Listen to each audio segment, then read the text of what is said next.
Hello makeup lovers, welcome to my channel.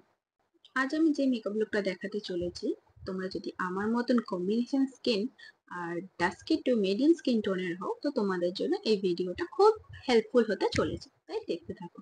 Good vibes এর toner use করার পর আমি বায়োটিকের একটা ময়শ্চারাইজার ইউজ করলাম। এরপর আমি লাগাচ্ছি স্ট্রোব ক্রিম। যেহেতু আজকে একটা গ্ল্যাম মেকআপ লুক করতে চলেছি, তাই স্ট্রোব ক্রিমটা অতি অবশ্যই প্রয়োজন। এটা লাগানোর পর আমি করে নেব আমার লিপটা হাইড্রেট। তারপর আমি আমার আই মেকআপটা অফ ক্যামেরায় করে নিয়েছিলাম এবং আইব্রোজটা সেট করে নিয়েছি। ক্রাইলনের টিভি পেন স্টিক দিয়ে আমি কালার কারেক্ট করেছি শেড নাম্বার 27। ভালোভাবে ব্লেন্ড করার পর আমি ইউজ করেছি এখানে একটা রিকোডের foundation shade number 04 stole the show luminous foundation. এই শেডটা আমার স্কিন টোন থেকে ওয়ান টোন আপ। তোমরা চাইলে তোমাদের নিজেদের স্কিন টোন অনুযায়ী শেড বেছে নিতে পারো। এই ফাউন্ডেশনটা আমার স্কিনে অক্সিডাইজ করেনি, তাই গ্লোটা তোমরা দেখতেই পাচ্ছ কত সুন্দর আর ভীষণ হাইড্রেটিং একটা ফাউন্ডেশন। এরপর আমি ইউজ করে নিচ্ছি সুইস বিউটির একটা কনসিলার শেড নাম্বার 03। এরপর আমি করে নেব পাউডার কন্ট্রোলিং।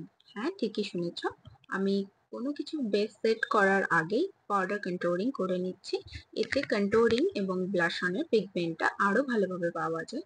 তো পাউডার ব্লাশ অন দিয়েই আর পাউডার কন্ট্রোল দিয়ে আমি গোটা ফেসটা আগে প্রিপেয়ার করে নেব। এরপর আমি পাউডার দিয়ে গোটা ফেসটা সেট করব, আর রেজাল্ট তোমরা এখানে দেখতেই পাচ্ছ কত স্মুথ লাগছে ফেসটা। ফেসে ব্লাশ অন এবং কন্ট্রোলিংটা খুব ভালোভাবে বোঝা যায়। ইউজ করে নিচ্ছি মাস্কারা। অবশ্যই মাস্কারা একটা খুব ইম্পর্টেন্ট পার্ট আমাদের আই মেকআপে। তো আমি লোয়ার ল্যাশে আর আপার ল্যাশে ভালোভাবে মাস্কারা অ্যাপ্লাই করার পর আমার লিপস্টিক অ্যাপ্লাই করেছি।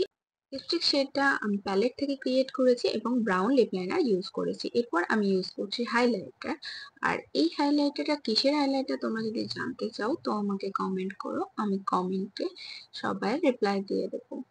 আর এরপরে আমি ইউজ করে নিয়েছিলাম সেটিং স্প্রে, বাট ভিডিও ক্লিপটা নেওয়া হয়নি। এটা ছিল আজকের একটা গ্ল্যাম মেকআপ লুক। তোমরা যদি এই ধরনের মেকআপ লুক আরো দেখতে চাও তো তোমরা আমার চ্যানেলটা সাবস্ক্রাইব করে নিতে পারো। তোমাদের কেমন লাগলো এই মেকআপ লুকটা তোমরা একটা লাইক দিয়ে তোমাদের ভালোবাসা আমাকে জানাতে পারো। তো আজকে এই পর্যন্তই।